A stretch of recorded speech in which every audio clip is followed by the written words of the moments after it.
Bien, bonjour à tous. Je vais donc démarrer ce petit webinaire à propos du BIM dans les infrastructures, tout le BIM dans les projets linéaires. C'est-à-dire que, en quelques mots, comme l'a dit Sabrina, on est centre de formation depuis un bout de temps. Et moi, j'ai un profil particulier. Je suis architecte, évidemment, je suis expert en CAO et en BIM, et j'interviens dans un certain nombre de problématiques de transition numérique. La transition numérique, pour nous, c'est un truc un peu particulier qui nous emmène à intégrer les nouveaux outils, les nouveaux moyens, les changements de processus pour faire au mieux nos projets. Quand je dis nos projets, c'est les projets de nos clients, puisqu'on travaille avec eux, hein, avec nos clients, que ce soit des petits projets d'aménagement ou des très très gros projets d'infrastructures linéaires, de portuaires. Voilà, donc là je vais vous parler de ça spécifiquement là, puisque en fait on s'aperçoit qu'on rencontre un certain nombre de grosses problématiques de transfert de compétences, on rencontre des gros problématiques de transfert d'informations aussi, donc entre les différents logiciels. Évidemment, on est œcuménique, hein, nous, on n'est pas que Revit ou que architecture ou que... hein, on utilise à peu près tout. Parce que, en fait, on s'interroge depuis déjà un bout de temps, en fait, depuis quasiment 2006, depuis 2002, on se positionne sur les problématiques de l'intégration des outils, entre guillemets, architecture dans nos métiers. Mais dans la partie spécifique, Autodesk, depuis le rachat, on a développé un vrai savoir-faire autour d'un usage des outils, évidemment, mais des outils dans un contexte métier, dans un contexte projet. Ça, c'est vraiment très important parce que c'est notre approche fondamentale. Pour nous, euh, comme on ne vend pas de logiciel, c'est pas notre sujet, nous, on apporte du savoir, et le savoir, il est basé sur le besoin des métiers. Il est basé sur la capacité des apprenants à intégrer cette compétence pour chaque acteur, hein, parce que chaque acteur intègre la compétence des outils, des process différemment, avec des moyens, avec des outils qui sont riches, qui sont multiples, qui sont concurrentiels d'ailleurs, et puis évidemment dans des contraintes financières opérationnelles. En tout cas, quel que soit le nom qui a été utilisé dans le passé depuis maintenant quelques années, soit du BIM 2D, du BIM 3D, de la... hein. Elle est pas... Ah, excusez-moi, depuis tout à l'heure, je m'aperçois que je ne partage pas ma présentation, c'est un peu gênant. Donc, évidemment, je vais partager tout de suite. Euh, Heureusement que Sabrina m'a alerté. Voilà. Donc, j'espère avoir. Je vous remets la planche de mon histoire à moi. Donc, voilà, en quelques mots, je suis architecte. Bref, voilà, vous aurez la présentation à la fin. Et j'étais en train de vous dire que, quel que soit le nom utilisé, on appelle ça du BIM 2D, du BIM 3D, du 3D, de la CAO, du BIM, du SIM, du jumeau numérique. En fait, pour nous, ça, finalement, c'est un peu du vocabulaire, parce que ce qui nous intéresse, c'est principalement améliorer la collaboration entre les différentes équipes, au sein des équipes, entre les différentes équipes, mieux gérer les données, quelles que soient les données de projet, euh, mieux comprendre, mieux intégrer tout ce qui est faisabilité, réalisation du projet à travers l'introduction des outils, des moyens, des méthodes, principalement numériques évidemment. Donc le sujet, ça va être justement d'explorer un outil qui est quelque chose qui est assez commun maintenant, partagé par à peu près tous, dans lequel à peu près tout le monde pense que c'est une très bonne cloche à dessin, mais que c'est pas du tout BIM. En fait, c'est pas vrai du tout. Euh, et, et donc l'approche, elle est de se dire, ben, quelle est dans la gamme des différents produits disponibles ce qu'on peut utiliser pour, alors c'est ce que je disais, faire du BIM ou pas, mais en tout cas mieux pratiquer. Et dans les projets linéaires, ce qu'on note, hein, c'est que on a deux grandes typologies d'actions. On a les actions autour du projet voie, des rails, des tramways, donc tout ce qu'on appelle tout ce qu'on appelle ces grands projets un peu longs comme ça, on est principalement sur des outils de type AutoCAD ou de type Mensura, enfin bref, des outils plutôt génie civil. Et dès qu'on rentre dans des ouvrages ponctuels, des gares, des SMR, là, on bascule dans des outils euh, full BIM, dits Revit, Archicad et autres, mais on se trouve avec des productions mixtes. Et nous, on a constaté que même au sein d'AutoCAD, on a un certain nombre d'outils qui améliorent profondément la méthode de travail et qui permet une intégrabilité du BIM. Et donc, on va traiter ça. D'abord, pour vous expliquer qu'au sein d'AutoCAD, ben, il y a l'ouverture vers les AutoCAD métiers, donc ça c'est important, il faut que je vous en parle. Il y a ces outils de modification AEC qui, de manière très pragmatique, permettent d'aller beaucoup, beaucoup plus vite en production pure et dure, presque dans des fonctions de dessin technique de base. Il y a aussi la notion d'objet, c'est-à-dire que la notion d'objet qu'on trouve dans les logiciels traditionnels mobiles, on la trouve aussi dans AutoCAD. Et là, en l'occurrence, je vous parlerai des objets qui permettent de traiter les revêtements de sol, les espaces, les dalles, des choses comme ça. Je vous parlerai des jeux de propriété ou PSEP. Donc ça, c'est vraiment, là, on est vraiment purement dans la logique du BIM au sens un objet contient des informations qui sont des informations qui sont soit données par l'objet, dimension, largeur, hauteur, profondeur, enfin bref, des choses comme ça, mais qui contiennent aussi toute une série d'informations qu'on appelle jeux de propriété et qui sont dynamiques, c'est-à-dire qu'elles servent en aller-retour avec des fichiers Excel, avec des bases de données, avec de la conservation d'informations, avec plein de trucs qui permettent justement de faire de la simulation, qui permet d'être interopérable, des choses comme ça. Évidemment, je vous parlerai aussi dans une vision interopérable avec Excel, tout simplement, parce que ce sont des fonctions qui existent dans AutoCAD et c'est quand même très, très, très pratique d'utiliser. Et pour finir, ben, tout ce qu'on fabrique à travers AutoCAD et ces jeux d'outils, là en l'occurrence architecture, mais ça pourrait être Civil 3D, ou MAP, ou bref, ou CVC ou ELEC, eh bien, en fait, on est en capacité de générer de la maquette IFC de qualité maquette IFC qui est évidemment soit récupérable dans des synthèses ou des pré-synthèses avec Revit, importable, soit avec d'autres logiciels et qui est de très bonne qualité, hein, puisque vous allez voir, on peut régler pas mal de paramètres. Alors, pour cela, je veux commencer par vous dire, premièrement, que bah, AutoCAD, tout le monde connaît. Donc, AutoCAD a été un peu délaissé au profit des vrais outils BIM là, depuis quelques temps, mais on s'aperçoit que la politique de l'éditeur a été de mettre à disposition pour les gens qui ont un abonnement dans AutoCAD. Donc, ça ne concerne pas évidemment AutoCAD LT, mais pour les gens qui ont AutoCAD et qui sont dans une logique d'abonnement, de mettre à disposition gratuitement, que j'entends bien le mot gratuit, des outils métiers. Alors, ces outils métiers sont des outils qui sont des outils un peu traditionnels d'AutoCAD, qui s'appuient sur la base de construction, le moteur graphique AutoCAD, mais qui contiennent justement des fonctionnalités spécifiques. Il y a le jeu d'outils architecture, les jeux d'outils mechanical, electrical, plant 3D, raster design, map 3D, MEP, et tout ça pousse à aller vers des logiques de ce qu'on appelle le One AutoCAD, c'est-à-dire en fait un AutoCAD qui, suivant les métiers, les besoins, va être utilisé avec soit les fonctions 2D ou 3D traditionnelles d'AutoCAD, soit avec des vrais outils, des vrais objets et des vraies propriétés et tout ce qui va avec, mais dans un contexte AutoCAD. Alors pour cela, ben, je vais juste vous montrer quelques fonctions qui existent, qui sont les modifications AEC, et qui justifie même simplement, si on ne va pas dans les problématiques du BIM, mais qui justifie le basculement de l'un à l'autre. Alors, passons dans notre ami AutoCAD. Dans notre ami AutoCAD que vous connaissez, là en l'occurrence c'est un AutoCAD 2026, on est dans AutoCAD 2026.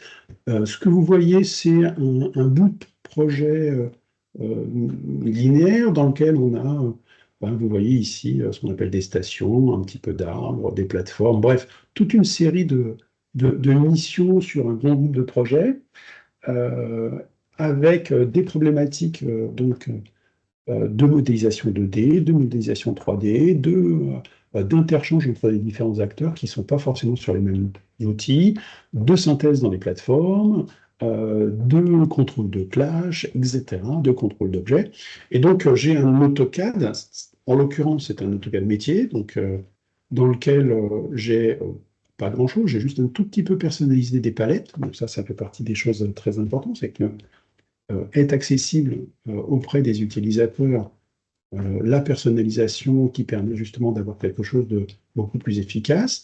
J'ai ici un petit document qu'on utilise qui est un topo export. Donc c'est tout simplement une modélisation très rapide de l'existant pour avoir un fond, parce qu'on a les fonds 2D évidemment, mais on a besoin aussi d'avoir des fonds 3D qui permettent d'avoir les volumétries rapidement sur les typologies d'objets.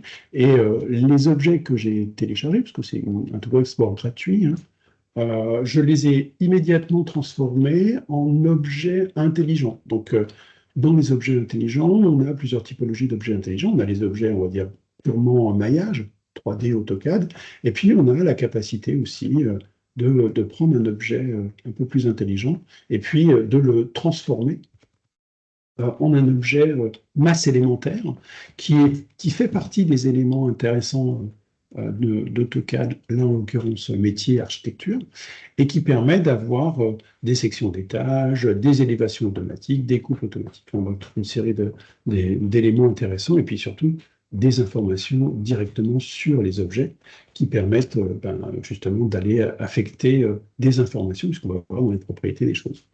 Alors, pour vous parler des modifications aussi, puisque je vais revenir là-dessus, je voulais juste vous dire que on est dans un contexte AutoCAD. C'est-à-dire que dans un contexte AutoCAD, vous savez que quand on dessine, évidemment, on peut attraper notre objet et puis faire un clic droit. Eh bien, en faisant ce clic droit, on a ici des outils de modification AEC. Alors, AEC, ça veut dire architecture, ingénierie et conception. C'est des commandes qui n'existent pas dans AutoCAD. Et pourtant, ce sont des commandes qui sont euh, indispensables, comment dire, puisque ce sont des commandes qui fonctionnent directement sur les objets traditionnels d'AutoCAD, comme là en l'occurrence des polylignes, ici plutôt des blocs, ou ici des hachures, et on va trouver des fonctions que j'ai listées en dessous, qui sont des fonctions d'ajuster, de diviser, de soustraire, de fusionner, d'espacer régulièrement, qui sont des fonctions de modification rapide sur les éléments.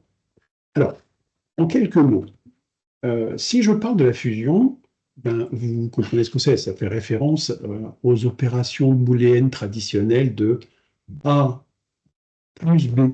C'est-à-dire que, par exemple, si je prends cette hachure et que je fais clic droit, modification EEC, fusionner avec le cercle qui est à côté, je peux effacer le cercle ou pas, hein, donc là je vais faire non, eh bien j'ai immédiatement donc, une fusion d'hachures. Voilà. Si par hasard j'étais sur un arbre, c'est simple, hein, ça c'est un arbre, c'est un bloc, hein. Je vais prendre un autre bloc juste à côté, et je vais le ramener ici, et je vais faire la même fonction donc de modification AEC fusion avec tout ça, et j'ai plus qu'un seul objet. Alors, vous allez me dire, ah ouais, ça commence à devenir intéressant, puisque plus besoin d'aller chercher les fonctions, d'ajuster, de diviser, de moduler, de prolonger. On est véritablement dans une logique assez intéressante. Et pour le coup, comme ceci est un bloc, j'en profite, je le copie et je l'affecte. C'est-à-dire que j'en fais une variation automatique, c'est-à-dire que je l'appelle avec un nom particulier. Celui-ci s'appelait Acacia, celui-là va s'appeler avec un nom différent que je peux choisir évidemment, hein. Donc, si je fais copier la définition, conserver le document, et donc là, je vais lui appeler par exemple Acacia, hop, Bosquet. Là. Donc, dans une gestion au quotidien pour la multiplication des blocs, je n'ai plus besoin de décomposer, de recréer, etc. Mais la simple fusion est très intéressante. Et évidemment, si j'étais sur un ensemble de différents objets, donc là en l'occurrence, c'est plusieurs polylignes et un cercle, bah, il suffit que j'attrape un objet, je vais chercher les fonctions, par exemple, de fusionner, j'attrape tout le monde. Ah, pardon, excusez-moi. Je disais, je fusionne avec tout le monde. Et au résultat, j'ai évidemment une fusion complète. Donc ça fait partie, là, c'est une des premiers exemples, hein, mais il y en a d'autres, hein, puisque si on parle de fusion, on parle de soustraire. Donc ça voudrait dire que bah, si j'ai un bloc ici, et je vais faire, je sais pas quoi, un rectangle, parce que ce bloc, il est sous un portique ou sous un truc comme ça, bah, je vais tout simplement lui demander d'aller chercher les fonctions de soustraire avec cet objet. Et évidemment, j'ai eu une variation du bloc. Si je faisais la même chose avec une polyligne, ben, j'attrape ma polyligne et je vais chercher ces fonctions de soustraction avec, par exemple, avec ça et avec ça. Et évidemment, voilà ce que j'obtiens. C'est-à-dire un objet. Alors, je peux conserver ou pas les différents objets, mais en tout cas, j'ai vraiment la soustraction. Si je vous parle de ces fonctions, ben, poussons jusqu'à la fonction ajustée. Donc, ceci est un arbre en élévation. D'accord, c'est un bloc traditionnel, hein. Eh bien, si je vais chercher la fonction ajustée, ce qui n'est pas la fonction ajustée traditionnelle d'AutoCAD, hein, on est bien d'accord, c'est une fonction AEC qui s'appuie sur un développement spécifique. D'ailleurs, elle s'appelle LinWorkStreams. Donc, c'est vraiment pas une fonction AutoCAD, mais par contre, ça me permet de dire, voilà, je pose 2 points, je dégage cette partie-là. Et évidemment, vous voyez que j'ai une reconstruction sans avoir de perte, sans avoir de choses comme ça. Je ne vous le fais pas sur cette polyligne. Je voulais aussi vous parler d'autres fonctions qu'on va trouver, par exemple ici. Donc, ici, j'ai des plots d'accrochage de vélo, hein, qui sont des blocs, hein. Et évidemment, il y a une partie dans laquelle il va y avoir des vélos, et puis il y a une partie où il ne va pas y avoir de vélos. Le problème, c'est que tout cela ont été posés un peu n'importe comment. Donc, pour les repositionner, je vais aller chercher, là, toujours pareil, hein, cette fonction, d'espacer régulièrement, dans lequel je vais dire, je donne 2 points, par exemple, entre ce point-là et ce point-là, pour qu'automatiquement, il les repositionne directement avec des espaces réguliers. Ça a l'air de rien. Voilà, ça a l'air de rien, mais c'est une petite chose qui emporte le désir de changement par les utilisateurs. Parce qu'en fait, ce qu'on voit, c'est, en tout cas les critiques qui remontent, c'est on est rentré dans Revit, ça va très bien, il y a plein d'objets, mais quand on redescend dans AutoCAD, il y a cette notion de redescente, et donc il y a cette notion en fait de perte de productivité parce qu'il y a beaucoup d'opérations de manipulation des objets. Là, en fait, avec les fonctions de type, euh, de type AEC, c'est vrai que ça change la vie. Si je vais faire par exemple un divisé de cet élément-là, donc ça c'est mon HE, hein, eh bien j'ai construit 2 HE, d'accord, ou j'ai divisé 2 HE. C'est-à-dire que je n'ai pas besoin de re-rentrer dans les problématiques de on refait des choses, etc. Donc ça c'est la première des choses. Ça c'est vraiment la première des choses que je voulais vous montrer. C'est des fonctions qui sont complètement exceptionnelles et qui, par sélection et clic droit, vont au quotidien complètement changer les choses et qui expliquent qu'il n'y a plus d'intérêt d'installer de AutoCAD, mais plutôt d'installer un AutoCAD métier, puisque ces fonctions AEC existent dans tous les AutoCAD métiers. Là, en l'occurrence, il s'agit d'AutoCAD architecture, on est quand même dans des contextes de projets d'architecture, d'aménagement et de conception et de construction. Donc voilà. Deuxième point, je voulais traiter justement les problématiques de revêtement de sol.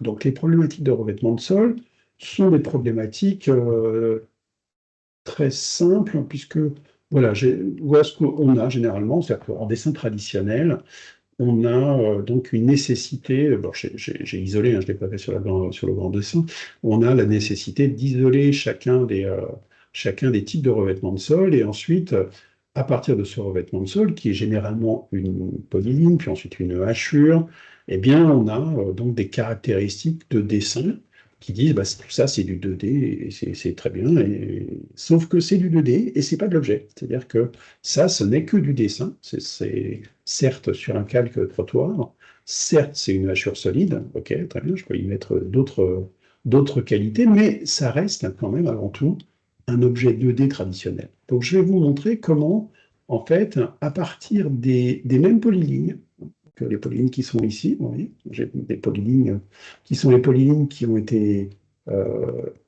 générées avant la génération des hachure, eh bien, je vais vous montrer comment, en quelques instants, Je vais convertir ces polylignes, donc des polylignes qui sont les contours de pièces, hein. Je pourrais dessiner direct, enfin les contours de pièces, les contours de revêtement. En quelques clics, je vais les convertir en objets intelligents. Donc ces objets intelligents vont être, suivant les besoins, et ça c'est très important, soit ce qu'on appelle des dalles, c'est-à-dire en fait des épaisseurs avec de la génération de dalles, avec tout ce qui est lié au traitement des dalles, et qui sont parfaitement bien récupérés dans n'importe quelle maquette IFC en tant qu'objet dalle, soit les convertir en espace. Alors pour faire ça, j'ai fait des choses très simples, hein. Je me suis structuré avec vous voyez, avec des filtres d'affichage de calque, hein, donc il n'y a rien d'exceptionnel là. Ici, voilà, donc ça éteint les autres calques. Et puis j'ai mis sur ma palette euh, tout simplement des éléments pour dessiner. C'est-à-dire que ça, c'est le bouton qui s'appelle Dessine-moi une dalle. Ça se fabrique comme ça. Voilà. Ceci est une dalle. Voilà. C'est-à-dire que si je passe en isométrie, hein, vous allez voir, toc, c'est vraiment un objet dalle, voilà, qui peut être retravaillé en termes de position, d'orientation, de contrôle de bord, etc. Mais ce qui m'intéresse, c'est le fait que je vais tout simplement demander à appliquer cet outil dalle un dessin au trait ou au du mur. Donc là, en l'occurrence, c'est des polylignes, je l'ai choisi. Tac. Évidemment, il me propose l'effacement ou pas, donc moi je ne veux pas effacer, hein, c'est pas la peine, je vais garder. Comme c'est une dalle, ça nécessite évidemment une justification. Vous savez qu'une dalle, en fait, est positionnée en haut, en bas, au centre. Je veux dire, ça se positionne en haut, ça veut dire que par rapport au niveau du sol, ma dalle va s'enfoncer. Je vais définir un bord de dalle, toc, toc, et youpi, l'objet est fabriqué. Je dis youpi, youpi, youpi. Alors, je peux effectivement afficher avec ou sans hachure, mais ceci est un objet dalle. C'est-à-dire que quand je vais voir l'objet dalle qui est ici, je retrouve la notion de dalle, je retrouve les notions de cote, avec des dimensions, hein. Donc, je peux très bien ici revenir en dimensionnant ça, par exemple, un peu plus épais. Toc, voilà. Je vais retrouver évidemment des élévations, je vais retrouver une pente, je vais retrouver toute une série de choses. Et évidemment, cette dalle-là, puisque c'est une dalle, elle peut être manipulée assez rapidement, par exemple, vous voyez, avec juste les poignées, parce qu'on est quand même dans un logiciel c'est-à-dire qui permet de travailler facilement. Voilà, et qui peut aussi évidemment être travaillé dans ses orientations, dans ses poignées, dans ses éléments. Donc on peut très bien retravailler les points, on peut très bien restructurer les points, et on peut évidemment, vous pouvez l'imaginer, retrouver des fonctionnalités de type AEC, mais surtout des fonctions propres aux objets, donc, puisque c'est du contextuel, qui vont permettre d'ajuster, de rajouter des points, de rajouter des trous, pour faire justement des décaissements, pour faire des modification de corps, donc ça veut dire pour faire des masses qui permettront de faire des trous et de garder la cohérence entre les différents objets. Donc ces fonctions sont assez intéressantes, elles sont assez rapides, hein, puisque regardez, si je passe par exemple en végétation, que je vais chercher donc l'outil ici végétation, il suffit que je fasse appliquer aux objets qui sont là et qui sont là, et évidemment, toujours en haut, évidemment, les objets sont générés en quelques clics. Je vous montre évidemment sur quelques éléments, mais on a fait des tests. On a été capable de faire ça sur des projets de cet ordre-là, et bien plus grands. C'est-à-dire qu'en fait, on peut très très bien isoler la totalité de ces polylignes et générer les dalles en quelques instants. Je vais juste éventuellement vous montrer qu'il est tout à fait possible de faire ce genre de choses en prenant des objets très simples, hein. On va regarder une polyligne. Cette polyligne, je vais la copier plusieurs fois, de manière à pouvoir en fabriquer beaucoup. Voilà, toc, toc, toc, par exemple. Et ensuite, évidemment, je vais faire un petit peu de copie dans ce sens-là. dans ce sens-là et dans ce sens-là. Donc, je ne vais pas faire ça sur 10 000 objets, hein, c'est peut-être pas la peine. Mais vous voyez une série d'objets assez cohérents. Je décide que tout ça, ce sont des stations. Je l'applique à du dessin au trait. J'attrape tout le monde. Je fais entrée avec suppression. On est au direct. Toc, toc, et là, voilà. Toc, toc, toc, toc, toc, toc, toc. Voilà, ça y est, c'est fait. Donc, j'ai généré, je ne sais pas combien, j'ai pas calculé combien j'en avais fait, mais j'en ai généré 84 en quelques instants. Ça veut dire qu'on est sur la solidité, la robustesse d'un AutoCAD. C'est ça aussi qu'il ne faut pas oublier, c'est que la manipulation fonctionne sur des dessins qui sont des dessins à la taille des projets d'infrastructure linéaire. Là, en l'occurrence, c'est un projet de 8 km. Donc, on est quand même sur quelques milliers d'objets, quelques éléments complexes on va dire, de tous les jours, enfin, du quotidien de tous les jours sur ce genre de projet. Et voilà, donc ça donne des choses plutôt intéressantes. Je ne l'ai pas encore converti et je ne l'ai pas encore activé en termes de table, mais évidemment, ça veut dire quoi? Ça veut dire que ici, j'ai ce qu'on appelle des tables de nomenclature. Donc, c'est une macro-commande, enfin une commande améliorée, la commande de table d'AutoCAD, hein, puisque ce truc-là, en fait, ce truc-là va chercher automatiquement, pas, mise à jour automatique, oui, ajouter les nouveaux objets, oui. Eh bien, si par exemple, je vais chercher une voirie et que je dessine un objet voirie, alors ça se dessine comme une polyligne, hein, évidemment. Donc, avec pourquoi pas une fermeture ici, voilà. Et bien automatiquement, vous voyez, j'ai rajouté un élément. Cet élément, si je décide de le changer, vous voyez ici, ça a changé immédiatement. Si je décide de le changer, par exemple, dans son épaisseur, je vais faire un truc fou. Vous voyez que le tableau est complètement dynamique, hein. Donc, c'est très intéressant parce que, en fait, le tableau qui est ici s'appuie sur les caractéristiques, sans rentrer trop dedans, hein, mais il s'applique évidemment à des caractéristiques de type dalle, et il va chercher un ensemble de jeux de propriétés qu'on va pouvoir manipuler. Ce sera la démonstration un peu plus tard tout à l'heure. Ce tableau, évidemment, étant exportable. Il est exportable vers du Excel.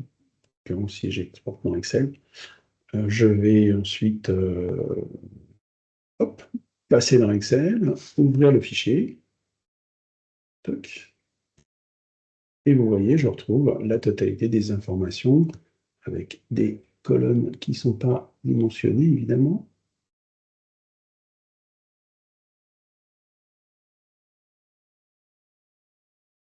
Bon, voilà, donc, mais je retrouve tout directement dans un Excel un peu simple.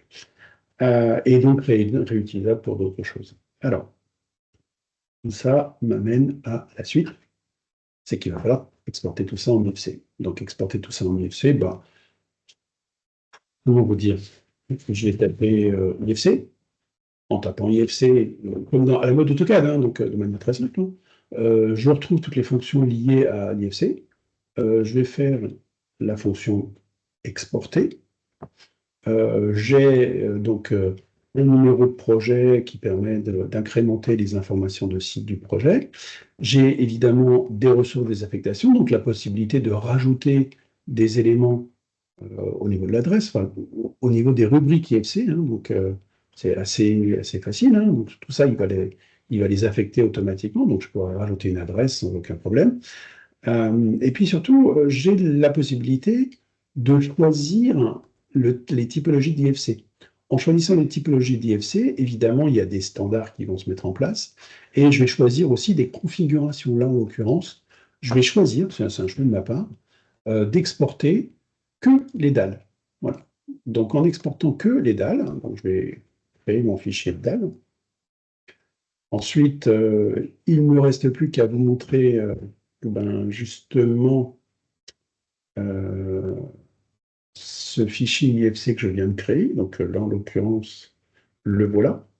Donc c'est un fichier qui est pas lourd, hein, je n'ai pas envoyé beaucoup d'informations. Hein. Je vais décider de l'ouvrir. Vous voyez, j'ai plusieurs outils, moi, pour les ouvertures IFC. Nous, on est un peu spécialiste Solibri, hein, donc je ne ferai pas la démo là-dessus, mais je vais l'ouvrir plutôt dans un logiciel gratuit qui permet juste de vérifier la qualité de l'IFC. La qualité au sens graphique, hein, au sens exportation des données, hein, encore pas les contrôles de clash ou quoi que ce soit, bien qu'il est capable de le faire, mais ce n'est pas le sujet maintenant. Et en l'ouvrant, je ne sais pas ce qu'il faut, hein, devrait vous montrer les quelques éléments que j'ai exportés. Ah, le voici.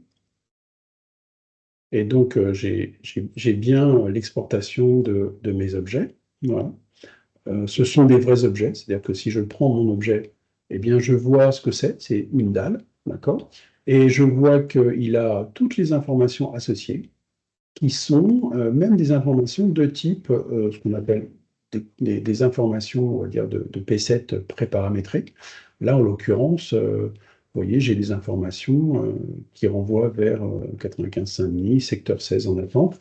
Et on est bien d'accord que cette information-là, elle est liée à l'objet. C'est-à-dire que si je prends cet objet et que je reviens dans ces jeux de propriété, je vais trouver ici le secteur Saint-Denis, la description, je vais écrire un tagada.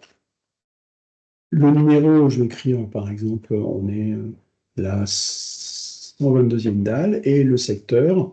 Ah oui, comme vous voyez, ce sont des listes fermées. C'est une liste fermée, là, en l'occurrence, avec des choses à choisir, qui nous permettent évidemment de contrôler les éléments. Je vais vous montrer après ce que ça veut dire. Et si je refais un IFC export, je n'ai rien changé, hein, je remplace juste le fichier. Et je le réouvre pour voir ce que ça donne. Eh bien, je suis à peu près sûr qu'ici, il y a bien du tagada, qu'on est en 122 et qu'on a changé de zone. Donc, on est là, pour le coup, complètement dans une logique de BIM. C'est-à-dire qu'on crée de la donnée à partir de la donnée 2D. Cette fois-ci, c'est une donnée 3D. Hein, on appelle ça un objet, donc une ontologie euh, qui permet justement d'aller chercher de la propriété d'objets et on va dire, des interférences entre différents types d'objets. On a avec des jeux de propriété et ensuite on exporte tout ça, que ce soit en IFC ou que ce soit en tableau, pour récupérer les choses. L'autre élément qu'il était nécessaire de vous montrer, c'est la notion de jeu de propriété personnalisable. Donc, le jeu de propriété personnalisable, c'est justement ça, c'est le fait que on est capable, vous voyez, d'affecter ou de créer n'importe quel type de données sur les objets. Donc, je ne vais pas vous montrer trop de choses, mais je vais juste vous dire qu'il est tout à fait possible, comme dans AutoCAD, de créer des gabarits avec des jeux de données, de créer des bibliothèques avec des jeux de données, parce que c'est tout l'intérêt. Et là, en l'occurrence, j'ai été fabriqué dans les jeux de propriété associés à des blocs, des définitions d'informations. Donc, ces définitions d'informations, c'est la capacité que AutoCAD va me renvoyer ou extraire systématiquement le calque. Ça va me permettre de vérifier qu'il est sur certains éléments, sur certains cadres, qui est bien implanté. Il va par exemple renvoyer vers un code de plantation. Donc, le code de plantation, c'est une liste qui me permet justement d'aller chercher les choses et qui me permet aussi d'aller chercher des valeurs. J'ai aussi, même pourquoi pas, des propriétés de concaténation. Comment vous expliquer ça autrement qu'en me disant, eh ben, j'ai une propriété qui permet de récupérer le type de l'objet et de l'associer à un code plantation. C'est-à-dire que quand je travaille mon objet, j'ai ici, vous voyez, des jeux de propriétés qui me permettent de dire, tiens, c'est par exemple un arbre du pro avec un code de plantation 300. Eh bien, vous voyez, le type code, c'est un cumul de ces deux valeurs. Et évidemment, ça peut être des associations beaucoup plus complexes. Et d'ailleurs, j'en profite pour vous remontrer un tableau. Un tableau qui a été paramétré en quelques instants et qui me permet de me dire, tiens, bah, Si je copie ces objets-là, vous voyez, automatiquement, ça comptabilise. Et si par hasard, celui-là, je le mets là, et ces deux-là, je les change, donc par exemple, je vais leur mettre des numéros, non pas des numéros, mais des secteurs différents, et puis pourquoi pas des codes différents, eh bien, forcément, bah, ça commence à changer dans mon tableau. Et donc, ces éléments-là sont, comme je vous l'ai dit tout à l'heure, hein, exportables et récupérables. Dernière chose, mais je vous l'ai déjà montré, c'est cette capacité de prendre n'importe quel tableau et de l'exporter directement dans un tableau Excel, ce qui permet évidemment, alors il y a pas, on n'est pas encore dans une logique de synchronisation bidirectionnelle, c'est-à-dire que AutoCAD, dans sa version standard, AutoCAD Architecture, est capable de faire des exports. Il faut aller chercher les plugins qui permettent de faire de la synchronisation entre le tableau et le fichier Excel, le fichier ou le fichier base de données. Et là, on est absolument dans les problématiques identiques à Revit ou à Archicad qu'on va trouver dans les différents Beamlink et autres outils, plugins disponibles sur le marché, gratuits ou un peu plus. Dernière chose qui me semblait important de montrer, c'était justement la génération de la maquette de IFC de qualité, c'est-à-dire que on a évidemment des découpages de plus en plus fréquents sur les projets d'infrastructure où tout ce qui est système de transport, tout ce qui est linéaire est travaillé dans l'AutoCAD, ou en tout cas dans des logiciels de cet ordre-là, que ce soit AutoCAD ou AutoCAD Civil ou AutoCAD Archi. Et puis tout ce qui est ouvrage ponctuel, donc les détails sur les stations, sur les gares, sur les SMR, sur les ouvrages d'art associés, sont travaillés plutôt dans d'autres logiciels parce que justement très 3D, très révitien, très rhinocien. Et donc on va commencer à échanger dans des logiques IFC. Voilà, donc il est maintenant 9h39, je crois avoir fait donc le bout du bout de du webinaire.